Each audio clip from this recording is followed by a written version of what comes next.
장난감 기차가 칙칙 떠나간다. 과자와 사탕을 싣고서. 이 노래 가사 기억하시나요? 과자와 사탕을 실은 기차는 없지만 버스가 기차 건널목에 다다르면 멈추고 버스 문이 열립니다.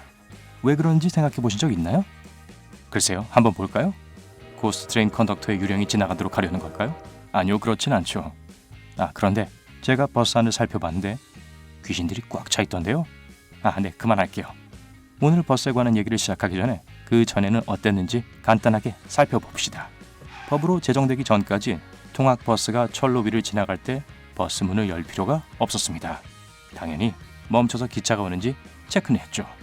하지만 시야가 잘 확보되지 않을 때, 말하자면 안개가 끼거나 눈보라가 칠 때면 이 방법이 위험하고 비효율적이라는 걸 알게 됩니다. 1930년대. 많은 게 변했지만 상황이 여전히 그리 좋진 않습니다. 원래는 버스를 탈 때마다 학생들이 망을 보는 역할을 했어요. 버스가 멈추면 차에서 내린 다음 철로 건널목 양쪽을 살피곤 했던 거예요. 좋은 일을 한다는 명목으로 상황이 확인될 때까지 계속 이렇게 살폈을 텐데 어린 자원봉사 학생들에겐 너무나 큰 책임이었죠. 그래서 이후로 운전자들은 철로를 잘 보고 듣기 위해 버스 문을 열었습니다. 이런 변화는 큰 도움이 됐죠. 요즘은 철길 사고가 드물죠. 그러니까 요즘이요. 이제 안전수칙과 교육으로 이어진다는 거 아시죠? 문을 열고 창문을 열면 운전기사는 기차가 오는지 안 오는지 소리를 더 잘 들을 수 있습니다. 보이는 것에만 의존하는 게 아니에요. 그리고 기차에 대해 많이 알고 있는 분이라면 기차가 건널목에 가까워질 때마다 경적 소리를 내는 게 법으로 정해져 있다는 점 알고 계시겠죠? 통학버스 기사님들이 언제 길을 건너야 할지를 파악하고 나면 문을 닫고 길을 건넙니다. 일할 때 잘 보고 잘 듣는 건 좋지만 사전 안전조치 또한 이루어집니다. 건널목을 건너기 1.5에서 4.5m 전 버스 문과 창문 열기. 그리고 기차를 완전히 정지시키는 것 외에도 버스 기사는 라디오 소리든 에어컨 소리든 소리를 분산시키는 모든 장치 전원을 전부 꺼야만 합니다. 비상등을 켜서 뒤따라오는 차에게 멈춰야 한다는 사인을 주기도 합니다. 이 법은 위험물질을 수송하는 트럭과 마찬가지로 미국과 캐나다에서 모든 버스들을 대상으로 적용됩니다. 철길 말고도 전 항상 궁금했답니다. 통학버스는 왜 노란색일까요? 물론 모든 버스가 다 노란색인 건 아니죠. 대중교통으로 운행되는 버스들을 한번 보세요. 하지만 스쿨버스는 언제나 밝은 색깔입니다. 사실 이건 공식적으로 스쿨버스 노란색이라고도 불립니다.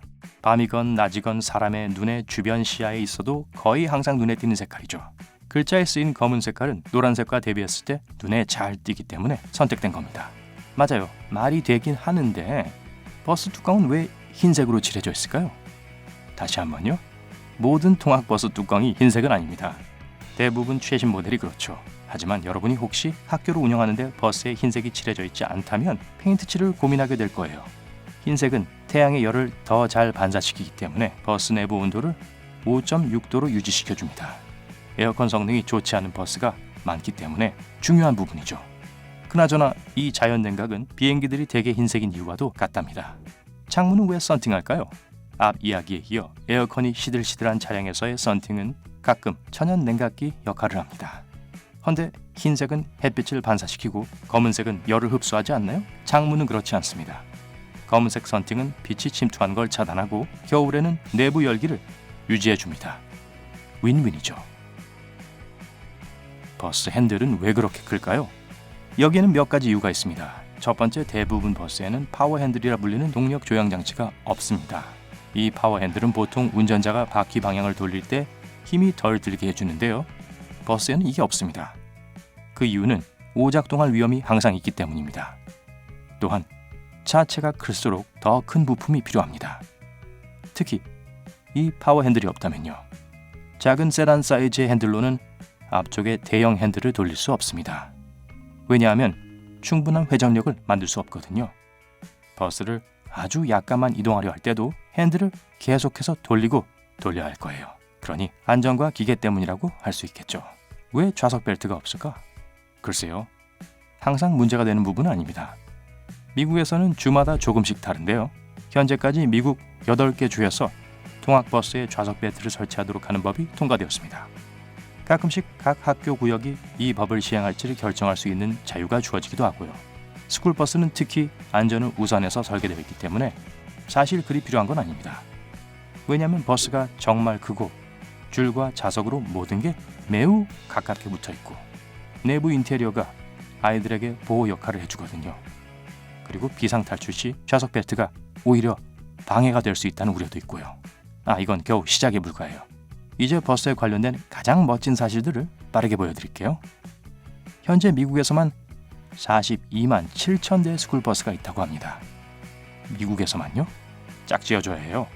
미국의 아이들 절반을 실어 나를 수 있다는 얘기입니다. 약 260만 명 정도 되겠죠. 그나저나 여러분은 학교 갈 때 버스를 타고 가셨나요? 아니면 부모님께서 태워다 주셨나요? 아래 댓글로 알려주세요. 대형 노란색 버스를 갖는 걸 꿈꿔본 적 있다면 지금 이베이에 들어가면 약 300만 원에 구입할 수 있답니다. 버스 운전면허가 없다고요? 창문을 깨듯 사고의 틀도 깨보세요. 텀블버스는 버스를 작은 사이즈의 체육관으로 탈바꿈시켰습니다. 매트, 봉, 그리고 클라이밍 벽까지 완벽하게 구비되어 있죠. 일반적인 통학버스는 시속 최대 105km까지 달릴 수 있습니다. 비록 법으로 정해진 제한 시속은 그보다 훨씬 낮지만요. 그렇게 빠른 속도 같아 보이지 않을 수도 있지만 기억하세요. 그 무엇보다 안전을 고려해서 설계된 겁니다. 하지만 이런 사실이 미국인 폴 스탠더의 즐거움을 막을 수는 없었습니다.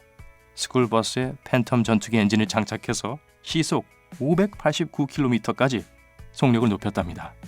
여러분, 다시는 학교에 지각하지 않겠네요. 세상에서 가장 큰 버스는 니오플랜 점보 크루저입니다. 1992년에 생산을 중단했지만 점보 사이즈의 버스는 실망시키지 않죠.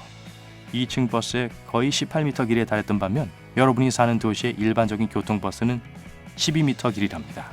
북미 외 다른 나라의 버스 색깔은 각양각색입니다. 분명 런던은 전형적인 빨간색 2층 버스입니다. 아시다시피 서울은 대중교통버스를 4가지 색깔로 구분하죠. 각각 파란색, 초록색, 빨간색, 노란색이고 운행하는 도시구역에 따라 다릅니다. 1800년대 후반에 나타난 최초의 버스는 공립학교라는 팻말을 단 외건 형태였고 먼 곳에 사는 아이들을 태웠죠. 당시 대부분의 아이들은 아직 학교에 걸어 다니던 시절이었습니다. 학생들은 버스 바깥에 둘러앉곤 했고 보호 역할을 하는 장치는 하나도 없었어요. 결국 1900년대 초반 엔진이 말을 대체했습니다. 노란색으로 칠하려는 아이디어는 1930년대쯤에 생겨났고요. 오늘날 버스는 기술의 진화를 받아들이고 있습니다. 바로 작년 온타리오주는 13개의 전기차를 통학버스에 도입했습니다. 전기차가 떠오르고 있는데 학교 통학버스가 변화에 뒤처지면 안 되잖아요. 우린 마차 시절부터 여기까지 왔다고요. 그 다음은 뭘까요? 날아다니는 버스? 너무 좋을 것 같지 않나요? 미국 통학버스 위원회에 따르면 통학버스는 매년 77억 달러를 절감한다고 합니다. 스쿨버스 한 대당 자가용 36대만큼의 인원을 태울 수 있다고 하네요. 아침 통학 시간을 저렇게 주는 거죠. 학부모들도 편하고요. 연료를 그렇게 많이 소비하지도 않고 통근길에 많은 시간이 걸리지도 않습니다. 버스는 친환경적이기도 합니다. 동네의 모든 아이들이 통학버스로 학교에 다닌다면 75억 리터 이상의 연료가 절약될 겁니다. 그리고 학교 출석률도 높여줍니다. 한 교육 보고서에는 통학버스를 타는 학생들이 결석을 훨씬 덜 한다고 합니다. 집 밖에서 여러분 때문에 빵빵거리며 기다리는데 안 가긴 어렵지 않겠어요? 통학버스 기사들에겐 몇 가지 좋은 점이 있습니다. 소풍을 가면 가끔씩 해당 장소에 무료로 입장할 수 있도록 해줍니다. 연휴 즈음에는 학생들과 학부모들도 기사님께 작은 선물을 드리기도 하고요. 그러니 학생 여러분, 기사님께 감사하는 것 잊지 마세요. 오늘 새롭게 알게 된 것이 있다면 영상에 좋아요를 누르고 친구와도 공유해주세요. 그리고 여러분 마음에 들 멋진 영상들도 더 준비되어 있습니다. 왼쪽 또는 오른쪽을 클릭하고 즐기세요. 삶의 밝은 면에 머무르세요.